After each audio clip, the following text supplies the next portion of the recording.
بسم اللہ الرحمن الرحیم۔ دوستو ساتھیو، سوچا آپ کی خدمت میں چند باتیں لے کر حاضر ہوں۔ پچھلے دنوں جو سیاسی طور پر ہمارے ملک کے حالات بنے، اس میں عمران خان کی حکومت جانے، یعنی تحریک عدم اعتماد پیش کرنے، وزیر اعظم کو اتارنے سے لے کر آج قومی صوبائی اسمبلی، پنجاب کی صوبائی اسمبلی میں حمزہ شہباز کی حکومت کے جانے تک کے جو حالات ہیں، ان پر ایک ایسے ہی ہلکا سا ایک جائزہ اور تجزیہ پیش کیا جائے، اپنی رائے دی جائے۔ تو میرے دوستو ساتھیو، یہ ہوا کہ جب عمران خان کے خلاف تحریک عدم اعتماد پیش کر دی گئی تو پاکستان مسلم لیگ نواز اقتدار میں آ گئی، اور انہوں نے پنجاب میں اور مرکز میں اپنی حکومت بنا لی، اور آلریڈی پیپلز پارٹی کی سندھ میں حکومت تھی، اور بلوچستان میں بھی تھوڑا عرصہ پہلے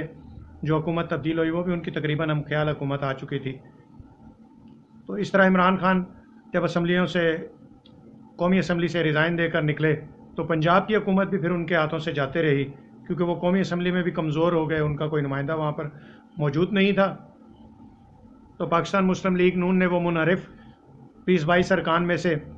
راجہ ریاض جیسے آدمی کو جو ہے نا وہ اپوزیشن لیڈر بنا کر اپنی مرضی کے معاملات شروع کر دیے۔ تو ان سب کھیل میں جو معاشرے کے جو حالات پیدا ہو گئے تھے وہ بڑے عجیب قسم کے ہو گئے تھے۔ ہمارا جو پولیٹیکل سوسائٹی ہے نا، وہ دو حصوں میں بٹ گئی تھی۔ ملک کی 12-13 جماعتیں جو بڑی جماعتیں تھیں، اور ان میں چھوٹی چھوٹی جماعتیں بھی شامل ہوئیں، وہ ایک پی ڈی ایم کے نام سے اتحاد میں تھی، اور دوسرے طرف پاکستان تحریک انصاف تھی، اور اس کے ساتھ کاف لیگ شامل تھی۔ تو عمران خان جب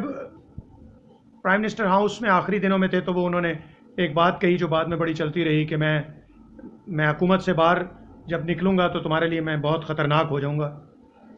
پھر انہوں نے ایک تحریک چلائی اور ایک مومنٹم بنایا،